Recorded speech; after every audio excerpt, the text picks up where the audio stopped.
ጤና ይስጥልን ክቡራትና ክቡራን አድማጮች እንደምን አደራችሁ። ካን ሬዲዮ ሬካ የእስራኤል ድምጽ ሬዲዮ በአማርኛ ቋንቋ የሚያሰራጨውን ዝግጅት እነሆ ጀመረ። ጤና ይስጥልን ክቡራትና ክቡራን አድማጮቻችን እንደምን አደራችሁ።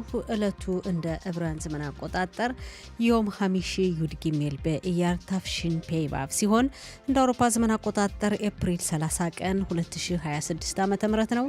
እንደ ኢትዮጵያ ዘመን አቆጣጠር ደግሞ ሚያዝያ 22 ቀን 2018 ዓ.ም ነው።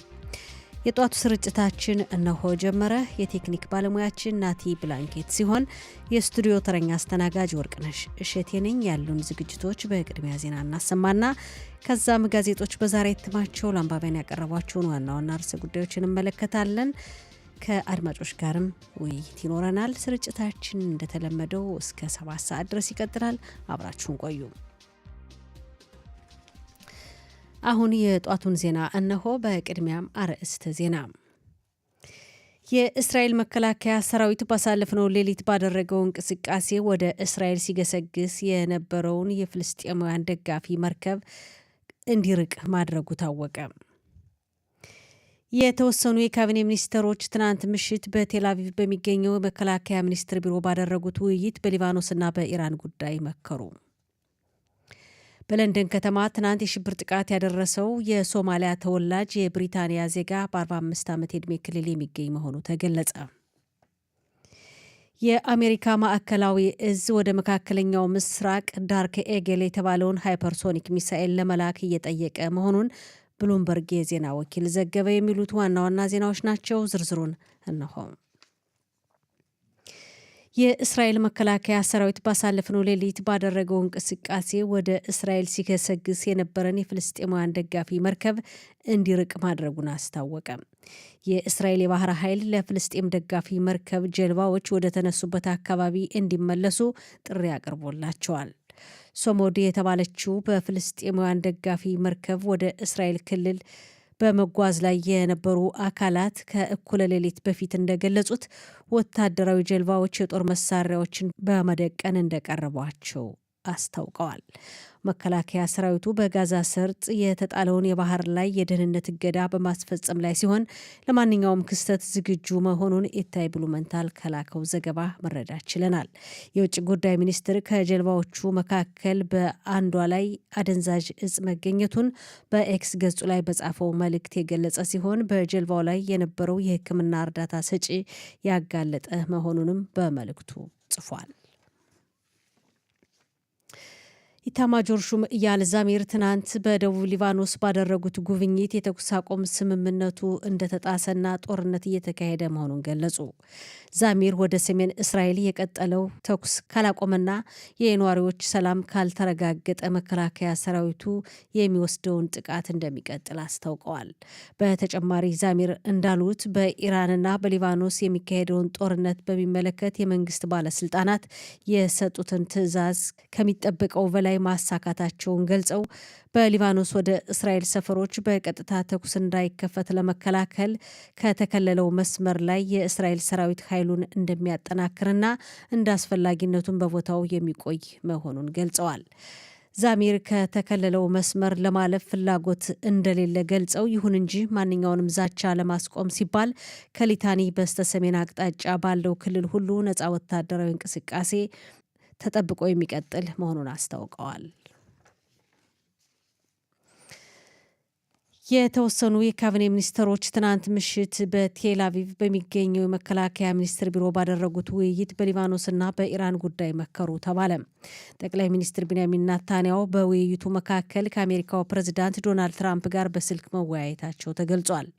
አንድ የእስራኤል ባለስልጣን ለ11ኛው ቴሌቪዥን ጣቢያ ዘጋቢ ጊሊ ኮሄን እንደገለጹት ትራምፕ በሆርሙዝ የባህር ወሽመጥ ላይ የጣሉትን እገዳ እንደሚቀጥሉና የባህር መስመሩ ተዘግቶ ከቀጠለ ኢራን እጅ እንደምትሰጥና ትራምፕ ለስምምነት ያቀረቡትን ቅድመ ሁኔታ ትቀበላለች ብለው እንደሚያምኑ ገልጸዋል። በለንደን ከተማ ትናንት የሽብር ጥቃት ያደረሰው የሶማሊያ ተወላጅ የብሪታንያ ዜጋ በ45 ዓመት የዕድሜ ክልል የሚገኝ መሆኑ ታወቀ። ግለሰቡ በግድያ ሙከራ ተጠርጥሮ በለንደን ፖሊስ ጣቢያ በቁጥጥር ስር መዋሉ ተገልጿል። በሽብር ጥቃቱ ጎልድረስ ግሪን በተባለው የይሁዳውያን ሰፈር በጩቤ ተወግተው የቆሰሉ 2 ይሁዳውያን ስማቸው ሸሞይድረንድ በ34 ዓመት የዕድሜ ክልል የሚገኝና ሞሼ ሻይን የ76 ዓመት አዛውንት ሲሆኑ በለንደን በሚገኝ ሆስፒታል የሕክምና እርዳታ እየተደረገላቸውና የጤንነታቸው ሁኔታም እንደተሻሻለ ይፋ ሆኗል። ራንድ አይቲቪ ኒውስ ከተባለው ቴሌቪዥን ጋር ባደረጉት ቃለ መጠይቅ የብሪታንያ መንግስት ለይሁዳውያን ማህበረሰብ በቂ ጥበቃ እንደማያደርግ ገልጸዋል። ዘገባው የራም ብራንድስ ነው። ትናንት በወጣው ዘገባ ለሽብር ጥቃቱ የኢራን ደጋፊ የሆነ አክራሪ ድርጅት ኃላፊነቱን መውሰዱ ታውቋል። ትናንት በለንደን በይሁዳውያን መኖሪያ ሰፈር በጸሎት ቤት አካባቢ 2 ይሁዲዎች በጩቤ ተወግተው በከባድ ሁኔታ ለቆሰሉበት የሽብር ጥቃት ኃላፊነቱን የወሰደው ድርጅት አክራሪ የቀኝ ክንፍ ደጋፊ ሲሆን ባለፈው ጎልደርስ ግሪን በተባለው የይሁዳውያን መኖሪያ ሰፈር አምቡላንሶችንና የይሁዲ ተቋማት ለተቃጠሉበት የሽብር ጥቃትም ኃላፊነት የወሰደ መሆኑ ይታወሳል። የአሜሪካ ማዕከላዊ እዝ ወደ መካከለኛው ምስራቅ ዳርክ ኤግል የተባለውን ሃይፐርሶኒክ ሚሳኤል ለመላክ እየጠየቀ መሆኑን ብሉምበርግ የዜና ወኪል ዘገበ። የአሜሪካ ማዕከላዊ እዝ መሳሪያውን ወደ መካከለኛው ምስራቅ ለመላክ ያሰበው ኢራን የምታስወነጭፈውን ሚሳኤል ለመቃወም ሲሆን መሳሪያው ረዥም ርቀት ተምዘግዛጊ ሚሳኤሎች የሚወነጨፉበት መሳሪያ ላይ ከባድ ጉዳት የማድረስ አቅም እንዳለው ተገልጿል። በመጨረሻም የአየር ንብረት ትንበያ ዛሬ ሙቀቱ በትንሹ እንደሚጨምርና ከወቅቱ ጋር ተመጣጣኝ እንደሚሆን ነገም ተመሳሳይ ሆኖ እንደሚቀጥልና ቅዳሜ ሞቃታማ ይሆናል ተብሎ እንደሚጠበቅ የአየር ንብረት ትንበያ ባለሙያዎች ከላኩልን ዘገባ መረዳት ችለናል። የዛሬው ቀን ሙቀት መጠን በዲግሪ ሴንቲግሬድ በኢየሩሳሌምና አካባቢዋ 22፣ በቴልአቪቭና በሃይፋ 21፣ በኤርሸባ 25፣ በኤላትና አካባቢዋ 29 ዲግሪ ሴንቲግሬድ ይደርሳል። አድማጮቻችን ዜናው አበቃ። ወደሚቀጥለው ዝግጅት ለማለፍ አጭር የሙዚቃ ረፍት እናድርግ።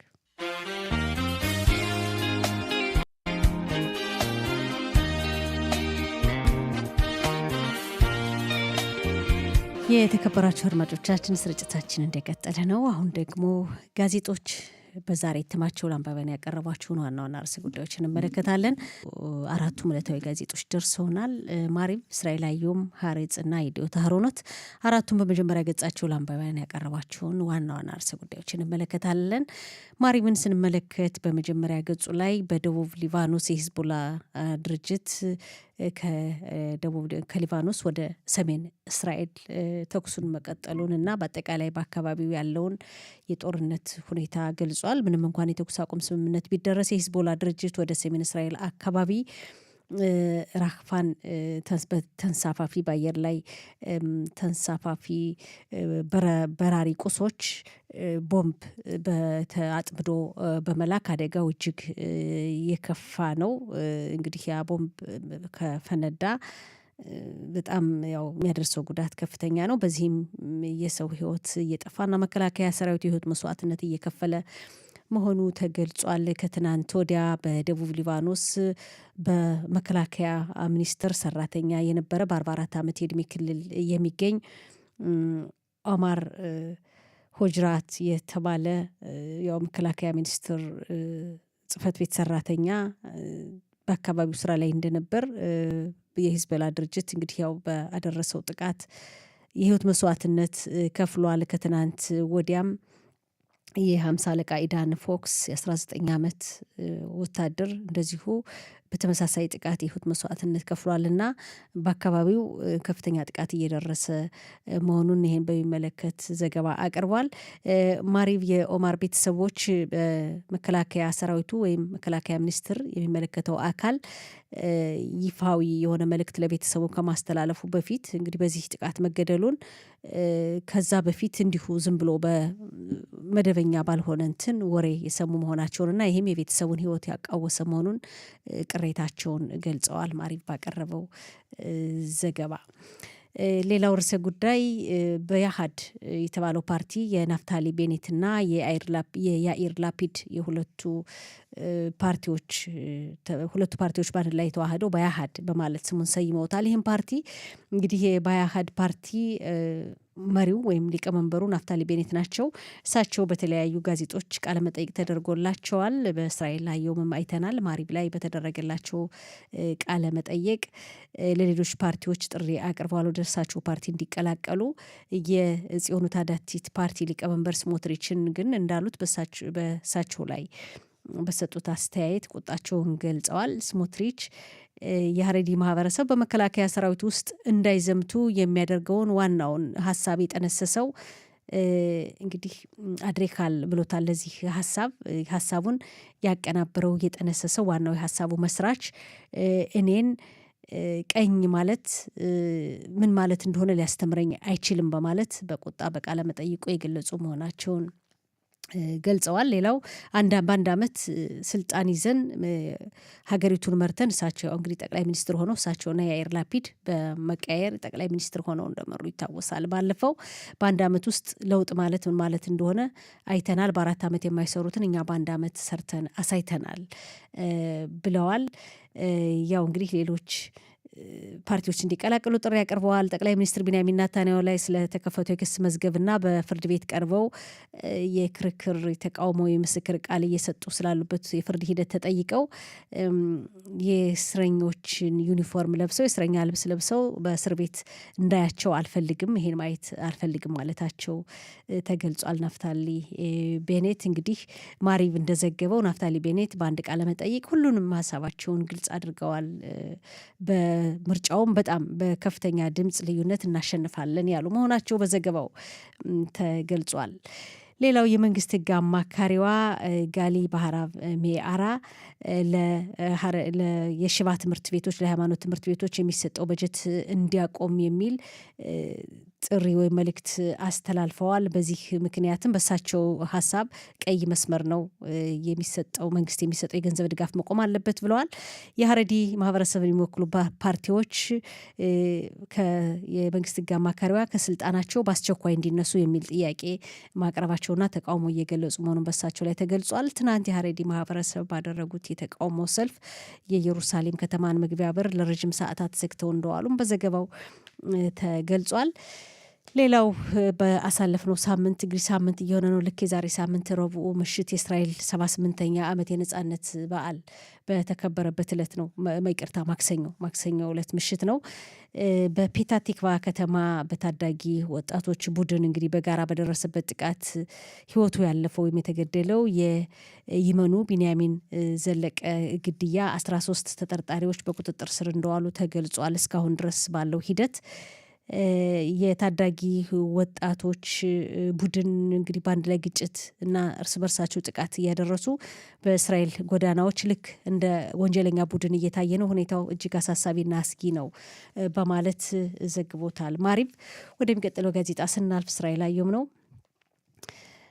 እስራኤል አየሁም በኢራን ላይ በአጠቃላይ እስራኤል ባለፉት አመታት ከ2 ዓመት ተኩል በላይ ወደ 3 ዓመት እንግዲህ እየተቃረበ ነው ባካሄደችው ጦርነት በጋዛ ሰርጥ ከኢራን ጋር በሊባኖስ እየተካሄደ ባለው ጦርነት በዓለም አቀፍ ደረጃ እንግዲህ እስራኤልን በተለያዩ ዘርፎች ያላትን አቋም የሚጎዳ ነው በማለት እንግዲህ ጦርነቱ ያስከተለውን ጉዳት የሚገልጽ ዘገባ አቅርቧል። እስራኤል አየሁም ሌላው እስራኤል አየሁም ናፍታሊ ቤኔት ጋርም እንደዚሁ ቃለ መጠይቅ እንዳደረገ ያው የራሱን የድርሻውን ዘግቧል። ከእስራኤል አየሁም ጋዜጣ ጋር ባደረጉት ቃለ መጠይቅ ናፍታሊ ቤኔት እኔ ማንንም አንድንም ዜጋ አልጠላም፣ እኔ እንደጠላሁት አይነት ስሜት እንዲሰማው አልፈልግም፣ አንድም የእስራኤል ዜጋ ይህ ስሜት እንዲሰማው አልፈልግም ማለታቸው በቃለ መጠይቁ ጎላ ተብሎ በጽሁፉ ላይ ቀርቧል ተጽፎ።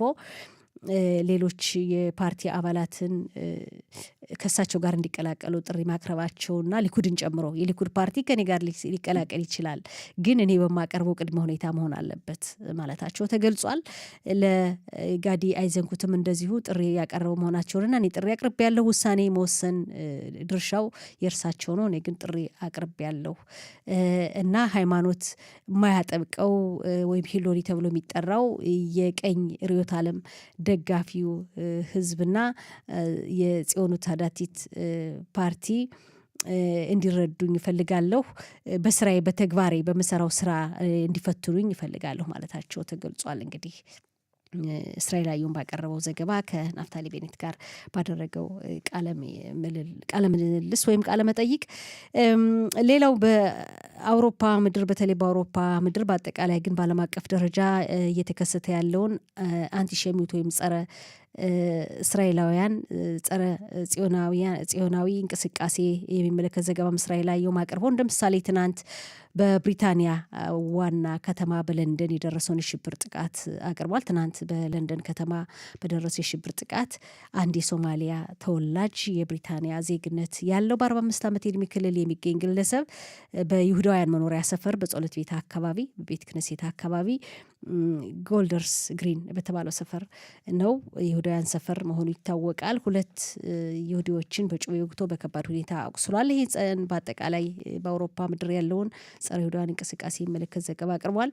ሌላው ያኢር ገርቦዝ የሚባሉ ጸሐፊ፣ ሰዓሊ፣ ጋዜጠኛ የነበሩ ባደረባቸው ከባድ በሽታ ምክንያት የህይወት ከፈሉ የሚል ዘገባ ማቀርባል። ፎቶግራፋቸውን በማስደገፍ እስራኤል አየሁም ወደሚቀጥለው ጋዜጣ ስናልፍ ሀሬጽ ነው። ሀሬጽም የሂዝቦላ ድርጅት ወደ እስራኤል ክልል የሚተኩሰውን እንግዲህ መሳሪያ መተኮሱን የተለያዩ የጦር መሳሪያዎችን መተኮሱን እንደቀጠለ መሆኑንና በተለይ ደግሞ ይሄ ተንሳፋፊ ቁሶች ከፍተኛ አደጋ የሚያደርስ ቦምብ በማጥመድ ወደ እስራኤል ክልል የሚተኩሰው የሚልከው ተንሳፋፊ ቁሶች ወይም ራህፋን ተብሎ የሚጠራው በኢብሪት በጣም አደገኛ መሆኑን ለቁጥጥር አስቸጋሪ የሆነበት ሁኔታ እና መከላከያ ሰራዊቱን እየፈተነ ያለ ችግር መሆኑን አቅርቧል። ሀሬጽም መከላከያ ሰራዊቱን እንደ መፍትሄ ያቀረባቸው የተለያዩ ሀሳቦች አሉ። እንግዲህ ለጊዜው አንደኛው መፍትሄ የሚተኮሱባቸውን አካባቢዎች እዛ አካባቢ ጥቃት ማድረስ የሚተኩሱ አካላት ላይ እርምጃ መውሰድ ነው። ሌላው ደግሞ እነዚህ የተለያዩ የሚፈነዱ ወይም ከባድ ቦምብ አጥምደው የሚልኳቸውን ተንሳፋፊ ቁሶች እንዳይፈነዳ ለማድረግ ከፍተኛ ጥረት ማድረግ ወደ እስራኤል ክልል ከገባ በኋላ እንዳይፈነዳ መቆጣጠር መቻል ጥረት ማድረግ ነው። ከዚህ ጋር ተያይዞ የዶናልድ ትራምፕም ከኢራን ጋር ያለውን ውጥረትና ዶናልድ ትራምፕ እያቀረቡት ያለውን ሀሳብ የሚመለከት ዘገባ አቅርቧል። ሀሬጽ ዶናልድ ትራምፕ በሆርሙዝ የባህር መተላለፊያ የንግድ መርከቦች መተላለፊያ መስመር ላይ የጣሉትን እገዳ መቀጠል እንደሚፈልጉና በዚህም ምክንያት ኢራን እጅ ልትሰጥ ትችላለች ብለው እንደሚያስቡ መልእክት ወይም ትዕዛዝ ማስተላለፋቸውን እገዳው የሚቀጥል መሆኑን ዶናልድ ትራምፕ ትዕዛዝ አስተላልፈዋል ይላል። ሌላው ዩክሬን ያቀረበችው ቅሬታ አለ። ዩክሬን ጻንፂር የተባለው የጥራጥሬ እህሎችን የሚያስመጣ ድርጅት እንግዲህ የሩሲያ ናት ከዩክሬን መሬት ላይ የተመረተ ስንዴ ወደ እስራኤል በዚህ ድርጅት አማካኝነት ልካለች። ዩክሬን ቅሬታ እያቀረበች ነው በእስራኤል ላይ። እስራኤል የተሰረቀ ስንዴ ነው የገዛችው የሚያስገባችው ወደ ሀገሯ በሩሲያ አማካኝነት በማለት እንግዲህ ሩሲያ ከዩክሬን መሬት የተመረተ ወይም የተወሰደ ህጋዊ ባልሆነ መንገድ ስንዴ ወደ እስራኤል እየሸጠች መሆኑና ይህ ጉዳይ አወዛጋቢ መሆኑን ዩክሬንም ቅሬታ እያነሳች መሆኑን የሚገልጽ ሰፊ ዘገባ ቀርቧል። ወደሚቀጥለው ጋዜጣ ስናልፍ የዲዮት አህሮኖት ነው። የዲዮት አህሮኖት በዛሬ እትሙ ባቀረበው ዘገባ በሊባኖስ የሚገኘው የሂዝቦላ ድርጅት ወደ እስራኤል ክልል የሚተኩሳቸው የተለያዩ የጦር መሳሪያዎች አሁንም የተኩስ አቁም ስምምነት ተደርሶ ግን የተኩስ አቁም ስምምነቱን እየጣሰ የሰሜን እስራኤል ነዋሪዎችን በተለይ የመደበኛ የዕለት ከዕለት ህይወታቸውን በአግባቡ እንዲያካሄዱ እየሆነ አይደለም። በከባድ ስጋት ውስጥ ነው ያለው። የመከላከያ ሰራዊቱን በሚወስደው የአጸፋ ምላሽና በደቡብ ሊባኖስ ያለውን የሂዝቦላ ድርጅት የዘረጋውን የሽብር መሰረተ ልማት የማጥቃት የማውደም እንቅስቃሴ እንደቀጠለ ነው። ምንም እንኳን የተኩስ አቁም ስምምነት ተደረሰ ቢባልም ግን በአካባቢው በጣም አሁንም የጦርነት ስሜት እንዳለና ጦርነቱ እንደቀጠለ መሆኑን ተገልጿል። እንግዲህ በአሳለፍነው ሳምንት ነው አንድ የመከላከያ ሰራዊቱ አባል 50 አለቃ ኢዳን ፎክስ እና ሌላ ደግሞ ቅድም የገለጽ ነው በመከላከያ ሚኒስቴር ይሰራ የነበረ በመከላከያ ሚኒስቴር መስሪያ ቤት ኦማር ሆጅራት ሁለቶች እንግዲህ በሂዝቦላ ጥቃት መገደላቸው ተገልጿል እና ሁኔታው አስቸጋሪ መሆኑን መከላከያ ሰራዊቱ የተለያዩ መፍትሄዎችን እንግዲህ ሂዝቦላን ጥቃት ለማስቆም መፍትሄዎችን ለማቅረብ ከፍተኛ ጥረት እያደረገ መሆኑንና ያው መከላከያ ሰራዊቱ ያጸፋ ምላሽ እየወሰደ መሆኑ ተገልጿል። ከዚህ ጋር ተያይዞ ኢታማጆር ሹም ያልዛሚርም ትናንት በደቡብ ሊባኖስ ባካሄዱት ጉብኝት የመንግስት ባለስልጣናት በኢራንና በሊባኖስ ላይ የሚካሄደውን ጦርነት ወይም ከኢራንና ከሊባኖስ ጋር ከሂዝቦላ ድርጅት ጋር የሚካሄደውን ጦርነት በሚመለከት የሰጡንን ትዕዛዝ ከሚገባው በላይ በአግባቡ ተወጥተናል፣ ድልም አግኝተናል፣ ያገኘነው ድል እጅግ የተሳካ ነው፣ እንቀጥላለን ማለታቸው ተገልጿል። እዚህ ጋር ተያይዞ አሁንም የተኩስ አቁም ስምምነት ቢባልም ግን ጦርነት ላይ እንዳለን ነው የሚያሳየው በደቡብ ሊባኖስ በኩል ያለው እንቅስቃሴ ማለታቸው ተገልጿል።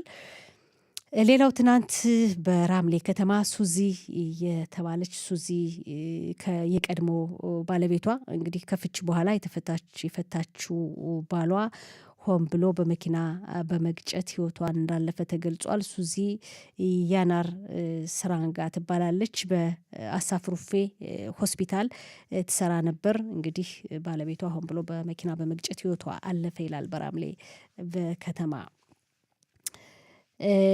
እንግዲህ ጋዜጦች ትላንት በለንደን የደረሰውን የሽብር ጥቃት የሚመለከትም ዘገባ አቅርቧል። በአውሮፓ ያለውን ጸረ እስራኤላዊ ጸረ ይሁዳውያን እንቅስቃሴ እንግዲህ በሰፊው በአውሮፓ ምድር ከተለመደው ውጪ በከፍተኛ ሁኔታ ጸረ ይሁዳውያን እንቅስቃሴ በስፋት እየተካሄደ መሆኑን ትላንት በለንደን የደረሰውን ከባድ የሽብር ጥቃት አደጋ በመጥቀስ የዶታ አሮኖትም እንደዚሁ በዘገባው አቅርቦታል።